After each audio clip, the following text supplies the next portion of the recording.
बात करते हैं। मैं बताता हूँ जातवाद का दर्द। हाँ, हम लोग कर रहे हैं ना, हम लोग कर रहे हैं। आप भी नहीं कर रहे, जो आप बैनर पे लिख हाँ, रहे हैं, उसके मुद्दे पर देखिए हमारी मांगे क्या क्या है उस पर बता दें। जातीय आरक्षण खत्म होना हाँ, एकदम खत्म होना चाहिए आज। हाँ, बस एकदम उसी पर बता रहे हैं आपको, उसी पर बता रहे हैं। क्या टाइटल लगा, एक सेकंड हम बोलने दीजिए ना बीच में। क्या टाइटल लगाना जातवाद है? अगर टाइटल लगाना जातवाद है तो पासवान भी लगाते हैं, यादव भी लगाते हैं, वर्मा भी लगाते हैं, शर्मा भी लगाते हैं, तिवारी भी लगाते हैं, मिश्रा भी लगाते हैं, पाड़े भी लगाते हैं। ये जातवाद नहीं है।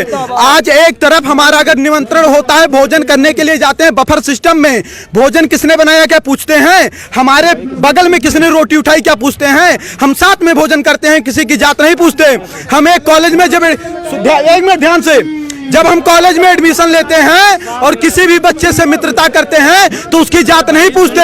एक चाय की दुकान पर जाते हैं, चाय वाले से चाय लेते हैं, उसकी जात नहीं पूछते। समोसे से समोसा लेते हैं, जात नहीं पूछते। सब्जी वाले से सब्जी लेते हैं, जात नहीं पूछते।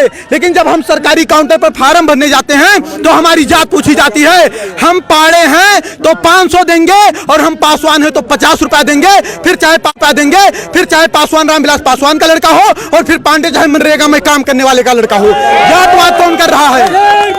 एक पूछना है तो पूछिए, आप पूछिए प्रश्न। क्या बेनिफिट होगा अगर ये खत्म हो जाएगा? देखिए, बाबा साहब अंबेडकर ने कहा 10 साल के लिए रिजर्वेशन होना चाहिए। इस देश के चंद गद्दार नेता आज क्या कह रहे हैं कि आज 70 साल बाद बाबा साहब भी आ जाएंगे लेकिन आरक्षण नहीं खत्म होने देंगे। तो क्या वो बाबा साहब के सिद्धांत पर चल रहे हैं? कभी पाड़े, तिवारी, मिश्रा, ठाकुर साहब, अग्रवाल, बनिया को नहीं देखा होगा कि वह दलित समाज को जात के आधार पर गाली दे। आप मुझे बताइए, भारत समानता का अधिकार देता है सबको, फिर भी वो जात के आधार पर पंडित जी बभनवा ठकुरवा कह करके 500 गाली दे, उनके खिलाफ कोई कानून नहीं है। उनकी बकरी हमारे खेत में चली जाए, हमको डांट दे, जात सूचक शब्द के तहत जेल में हमको डलवा देंगे। ये हमारे साथ अन्याय है या न्याय है? अन्याय हमारे साथ कौन कर रहा है? आज कानून बनाए जाते हैं कि किसी दलित लड़की का आप गलत दृष्टि से पीछा करते हैं, किसी दलित लड़की का आप गलत दृष्टि से पीछा करते हैं तो आपके ऊपर कम से कम 1 लाख रुपए जुर्माना लगेगा, आपके ऊपर हर्जन एक्ट भी लगेगा। लड़की सामने जा रही है, हमें क्या पता कि वो दलित है कि सवर्ण है। दूसरी बात, अगर कोई सवर्ण लड़की का गलत दृष्टि से पीछा करता तो उसके खिलाफ ऐसा कानून क्यों नहीं होना चाहिए? ये भेदभाव हो रहा है कि नहीं हो रहा है? आज मैं स्वयं 8वीं क्लास में पढ़ता था, मैं 1.5 साल का था, तभी हमारे पिताजी खत्म हो गए थे। 300 रुपया फीस जमा करना था, गुरुजी ने कहा बेटा नहीं जमा करोगे नाम काट देंगे। हमें फीस जमा करना था। हमारी माताजी कर्जा रुपया लेकर के आई, जबकि हमारे मित्र राजेश आर्य थे जो कि 80 से आते थे, उनके पिताजी 500 रुपया दिए, उनका 200 पड़ा, हमारा 300 पड़ा। गुरुजी से मैंने कहा कि गुरुजी कर्जा मैं लेकर के आया हूँ, ब्याज पर मुझे रुपया देना पड़ेगा, 300 मुझसे क्यों लिया गया? उन्होंने बताया कि आप जनरल वर्ग से हो। मुझे पता नहीं था कि जनरल वर्ग क्या होता है। अब सोचिए आप, जातवाद की बीज कहां से पैदा हुई? हम उस आर्य के साथ बैठते थे, भोजन करते थे, खाना खाते थे, साथ में पढ़ने जाते थे। हमने जातवाद नहीं किया, लेकिन हम पाड़े थे इसलिए 300 रुपया लिया गया, हम ब्याज पर लेकर आए थे, भुखमरी के कगार पर थे, ये हमसे नहीं पूछा गया। जात के आधार पर तो शोषण हमारा हो रहा है 70 साल। आप बताइए, एक छोटी सी बात बताइएगा, भारत का संविधान कहता है, वहां देख के बोलो ना, भारत का संविधान कहता है कि अगर किसी का बाप 302 करेगा तो उसकी सजा उसके बाप को मिलेगी, बेटे को नहीं मिलेगी। सही कह रहा हूं, गलत कह रहा हूं? अगर मैं किसी का मर्डर करता हूं तो उसकी सजा मेरे भाई को मिलेगी या मुझे मिलेगी? किसे मिलेगी? मुझे मिलेगी ना।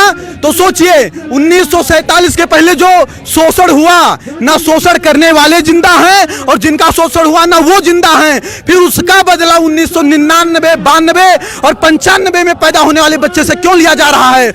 आज अगर 70 साल से सारे नेताओं के भाषण सुन लीजिए, क्या कहते हैं कि यह सरकार दलितों की है, पिछड़ों की है, शोषितों की है, वंचितों की है।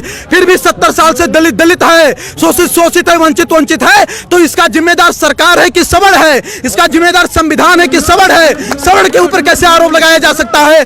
हम नरेगा में काम करें, हम मजदूरी करें, हम ठेला लगाएं, लेकिन पंडित जी हैं इसलिए मुझे अच्छे स्कूल में एडमिशन नहीं मिलेगा, 90% लाकर मुझे फेल कर दिया जाएगा।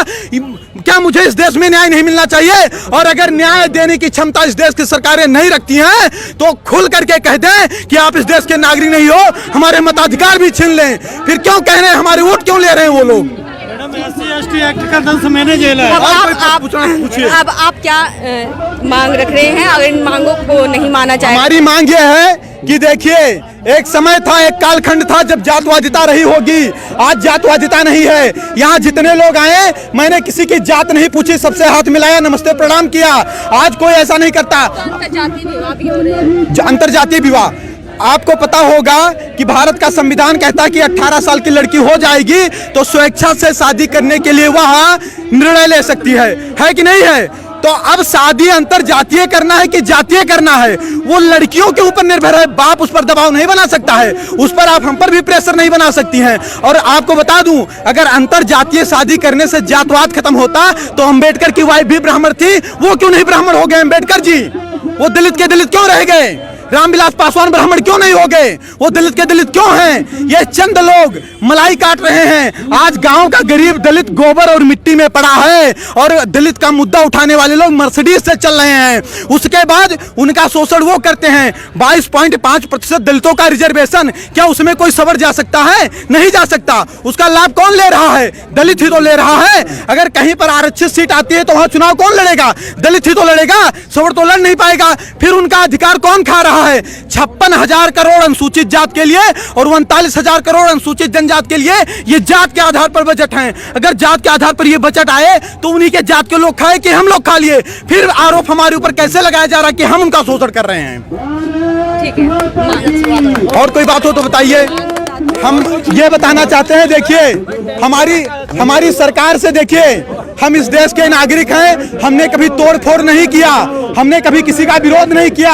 हमने, एक सेकंड बोलने नहीं दीजिए ना, 1 मिनट रुक जाइए, 1 मिनट रुक जाइए, कुछ बोलने दीजिए ना।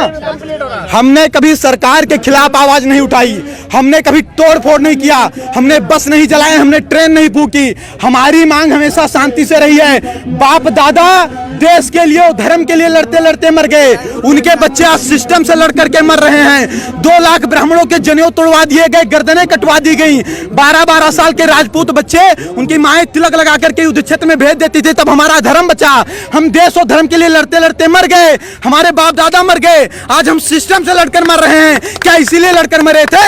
हमारी मांग है कि राष्ट्रीय स्वर्ण आयोग का गठन हो, सभी में गरीबी होती है, जात के आधार पर आरक्षण न होकर आर्थिक आधार पर दीजिए, और SC/ST एक्ट में जांच की व्यवस्था हो। क्योंकि अगर हमें अधिकार नहीं है जात सूचक शब्द के तहत किसी दलित को गाली देने की, तो किसी दलित को भी अधिकार नहीं होना चाहिए कि जात सूचक शब्द के तहत हमें गाली दें। बार बार कहते हैं 5000 वर्ष से शोषण किए हो, तुम यूरेशिया से आए हो, यूरेशिया चले जाओ। क्या इनके बाप का देश है? अगर इनके बाप का देश है तो मंगल पांडे जब गोली चला रहे थे तब कहां चले गए थे लोग? कहां चले गए थे लोग? सपोर्ट कर दिया, आना नहीं पड़ता यहाँ। और कोई बात होगी तो बताइएगा, हम अपने मुद्दे पर तटस्थ हैं, और अगर कहीं किसी को समस्या होगी तुरंत बताइए। तो आपने देखा यहाँ पर जो है आरक्षण जो है जातिगत आरक्षण नहीं होना चाहिए, यहाँ पे मांग की जा रही है। नई दिल्ली के जंतर मंतर पर तमाम लोग आकर के यही कह रहे हैं कि जातिगत आरक्षण नहीं होना चाहिए, और SC/ST एक्ट जो लगाया गया है, जो बनाया गया है, इसमें सुधार होना चाहिए।